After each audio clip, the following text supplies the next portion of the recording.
Alors, présentation de l'interface sur le téléphone.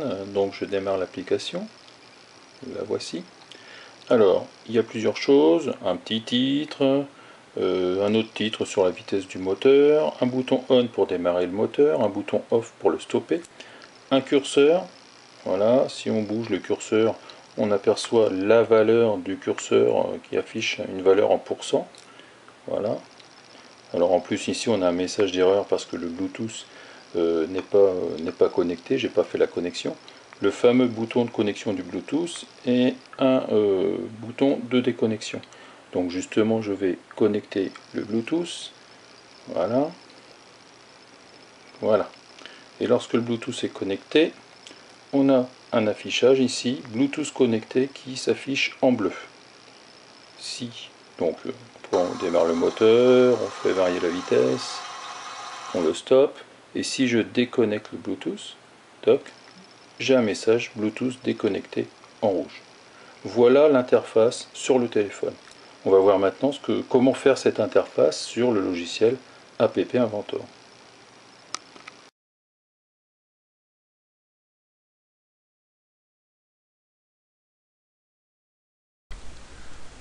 Voilà, nous sommes sur l'interface d'App Inventor 2.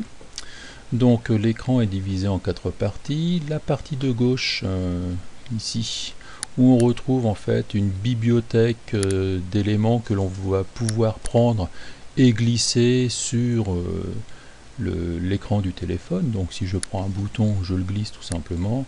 Le voilà, texte fort bouton 1, il s'appelle bouton 1 pour l'instant. On voit ici bouton 1, on peut le renommer, on peut l'enlever. Donc ici, moi le travail est fait, je vais le supprimer. Ok, voilà. La partie centrale, on voit tout simplement la visu de notre écran. Alors il y a plein de rectangles dessus, je vais expliquer ce que c'est tout à l'heure. Et puis la partie de droite où il y a deux grandes colonnes, c'est en fait les attributs des éléments que l'on a mis sur l'écran du téléphone.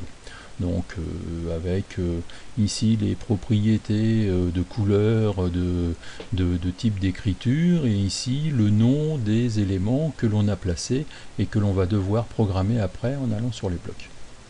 Donc si on revient ici, ce que j'ai utilisé pour cette application, j'ai utilisé des boutons. Le bouton c'est on, off. J'ai utilisé des connexions, c'est aussi un bouton. J'ai utilisé aussi des labels. Les labels, ce sont des étiquettes. Alors les étiquettes, c'est quoi? C'est tout simplement tous mes titres. Donc commande moteur, voilà, c'est un label. Vitesse moteur, parce que je suis juste au-dessus du curseur, c'est pour indiquer que c'est le nom à quoi va servir le curseur. J'ai ici encore un autre label, et puis ici j'ai un dernier label pour indiquer quand j'ai fait ça. J'ai un list speaker. Le list speaker, c'est le bouton de connexion qui est un list speaker. Alors le list speaker, pour l'expliquer très rapidement, c'est un bouton pour lequel on va associer une liste. Or, en l'occurrence ici, comme c'est la connexion, on est en Bluetooth, ça sera la liste des appareils que va détecter le téléphone et qui seront appairés sur l'appareil. Voilà. Donc c'est pas un bouton tout simplement. Et enfin, dernière chose que j'ai utilisée pour avoir le Bluetooth, on va ici dans Connectivity, et puis j'ai le Bluetooth que j'ai glissé. Alors c'est Bluetooth client qu'il faut prendre. Je vais expliquer l'importance de toutes ces boîtes, ces rectangles. C'est dans les layouts. Voilà. Donc en fait, ça sert à arranger la position des éléments que l'on place dessus, tels que les boutons, les labels. Par exemple, le commande moteur, il est en plein centre. Le label titre, il est en plein centre. Alors que vitesse moteur, il est sur la gauche. Vitesse moteur n'est pas dans un rectangle, et pour qu'il soit en plein centre, il faut le placer dans un rectangle. Et puis ce rectangle-là, si je clique dessus, voilà, c'est là un arrangement vertical qui possède la largeur, on le voit ici, de l'écran, où j'ai mis au centre. Voilà, si je fais left, on s'aperçoit que le moteur va... Le titre va à gauche, right, etc. Et puis, en fait, je le laisse au centre. Si j'ai un arrangement vertical ici, c'est parce que dans mon arrangement vertical, on le voit dans l'arborescence à ce niveau-là, j'ai deux choses. J'ai le label titre, qui est celui-ci, et j'ai un label connexion qui est juste en dessous. Pour l'instant, il n'y a rien d'écrit dedans, on le voit à ce niveau-là. Il n'y a rien d'écrit dedans, ça sera marqué Bluetooth connecté ou Bluetooth déconnecté lorsqu'on aura programmé les blocs. Voilà, il ne reste plus qu'à faire toute cette chose, compléter tout cela. Dernière chose pour mon slide, le curseur. Ici, dans les attributs, j'ai simplement mis qu'il était vert à gauche, gris à droite, par rapport au curseur. La valeur maxi, c'est 100, puisque c'est pour 100%. La valeur mini, bien sûr, 0.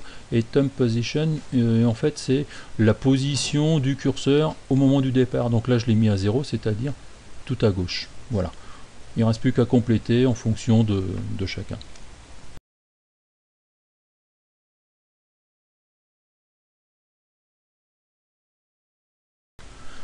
Voici la dernière partie de programmation pour l'application du téléphone.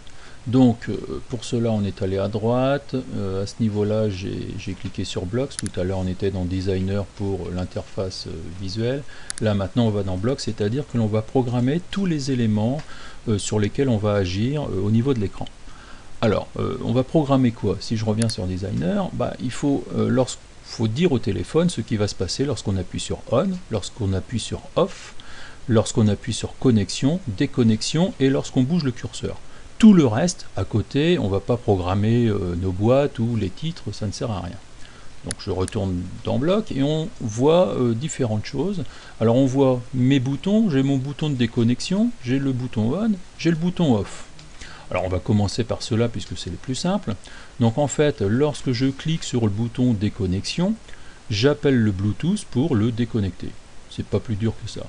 Ensuite, je fais ces choses-là qui sont facultatives, c'est-à-dire que mon label connexion, c'est une étiquette qui se trouve juste en dessous du titre principal. J'indique que la couleur sera rouge, et puis mon label connexion texte, en fait, c'était le label qui était vide, je vais écrire Bluetooth déconnecté en rouge. Voilà. Donc ça c'est un petit plus pour que ce soit plus esthétique. Quand j'appuie sur le bouton On, si je fais un test, si le Bluetooth est bien connecté, dans ce cas-là, par le Bluetooth, je vais envoyer un texte qui s'appelle On. Donc le texte, c'est une chaîne de caractères dans lequel il y a les deux caractères qui sont les lettres O et N. Je fais la même chose pour le bouton Off. Si je clique dessus et que le Bluetooth est connecté, dans ce cas-là, j'envoie une chaîne de caractères qui correspond aux trois lettres Off, pour le mot Off. Ça, c'est relativement simple. Pour le Lee Speaker, en fait, le bouton de connexion, il y a deux choses. Déjà, il faut dire au téléphone que le Lee Speaker correspond aux appareils Bluetooth que peut détecter le téléphone. Donc c'est pour ça que l'on prend Lee Speaker before picking. Alors pour cela, tout simplement, vous allez ici, je clique sur Lee Speaker, alors il est ici, je clique dessus, et puis j'ai toutes ces choses-là. Donc Lee Speaker before picking, je le glisse, voilà, il m'indique qu'il y a un danger parce que j'ai déjà ce genre de choses. Donc voilà, je le glisse. Donc Lee Speaker before picking, je lui dis tout simplement que ça correspond à tous les éléments qui sont en Bluetooth. Lorsque j'ai cliqué sur le bouton Lee Speaker, en fait, première chose, on va appeler le Bluetooth pour lui dire « Donne-moi toutes les adresses des éléments que tu détectes ». Et bien sûr, on va cliquer sur le module Bluetooth HC06 de la carte Arduino. Une fois, on fait un test ensuite, une fois que c'est connecté, je vais envoyer mon petit texte en bleu en disant « Tiens, le Bluetooth est connecté ».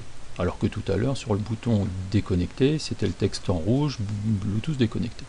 Voilà pour le Lee Speaker, donc c'est un bouton, mais qui a une particularité du fait que l'on appelle une liste. Ensuite, le programme pour mon curseur, c'est SlideVit, donc je vais ici cliquer sur SlideVit, et puis j'ai, quand la position change de mon slider, je vais regarder la position du curseur. Alors j'ai plein d'éléments.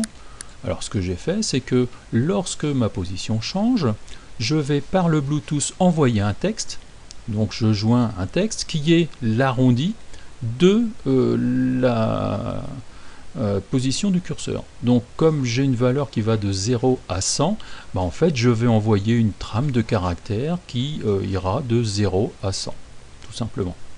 Ensuite, pour la partie décor, ce que j'ai fait ici, c'est que je rajoute un texte qui est vitesse moteur, qui me prend la valeur de ma position du curseur. En plus, je rajoute le pourcentage pour indiquer le pourcent. Donc ceci, c'est ce que je vais voir ici. Donc tout ce que je retire là, et je rajoute ici, regardez, ça va se trouver là. Si je vais dans Designer, je vais remplacer ce vitesse moteur là que je suis en train de bouger par vitesse moteur, la valeur du curseur, et ensuite le pourcentage. Voilà, bloc. Donc je joins vitesse moteur, la valeur du curseur et le pourcentage. Voilà, c'est terminé, l'application Android est à présent prête à fonctionner. Il ne reste plus qu'à télécharger sur le téléphone et puis à faire le programme sur la carte Arduino.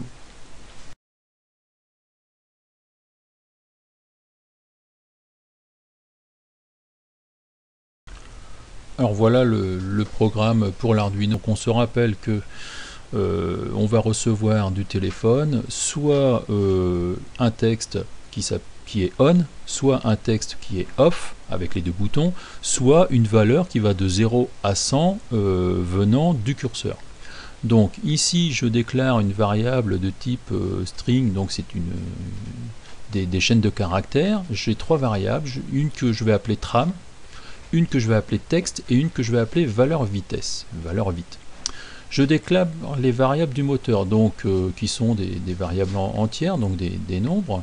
Donc vitesse, vitesse moteur, on va voir pourquoi tout à l'heure. Et puis je dis que mon moteur est sur la broche 3 de la carte moteur.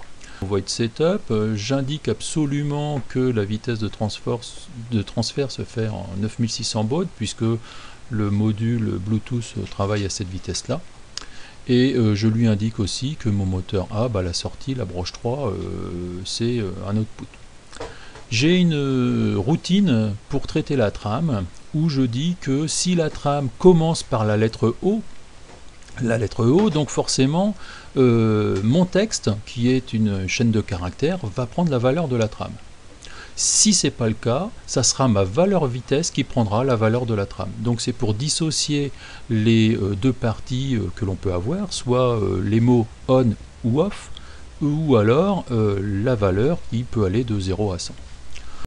Dans mon programme Void Loop, donc en fait ici je vais récupérer les données reçues, donc je lui explique que la trame c'est tout ce que l'on va recevoir. Et tant qu'on va recevoir des données, ma trame sera la trame plus ce qu'elle va recevoir donc à chaque fois pour remettre à jour la trame. J'appelle ma routine de traitement de trame que j'ai expliqué juste avant. Et puis je fais un mapping, c'est-à-dire que ma vitesse, si vous vous rappelez, au niveau du curseur, j'ai une valeur qui va de 0 à 100%. Donc 0 à 100, les sorties PWM, puisque là c'est une sortie 3, la sortie PWM va de 0 à 255. Donc là je fais un mapping de ma vitesse pour lui dire que si je reçois quelque chose entre 0 et 100, en fait ça sera égal à un écart entre 50 et 255. 50 c'est une valeur minimum pour que ça se mette à tourner. Donc je fais un mapping de ma vitesse et donc du coup c'est la valeur, c'est vitesse mode que je vais envoyer à mon moteur. Ici j'ai toute une boucle qui va permettre d'afficher sur le moniteur série différentes variables. Ça sert pas mal pour tester la trame, donc je conseille de le faire. Alors en fait le programme il tient sur ces deux lignes là. Si mon texte est on, j'écris, j'envoie une valeur analogique à mon moteur A qui correspond à la vitesse moteur. Voilà. Si mon texte est off, là j'écris en numérique, je lui dis au moteur d'arrêter. Voilà, c'est terminé, il n'y a rien d'autre à faire. Voilà, bon courage.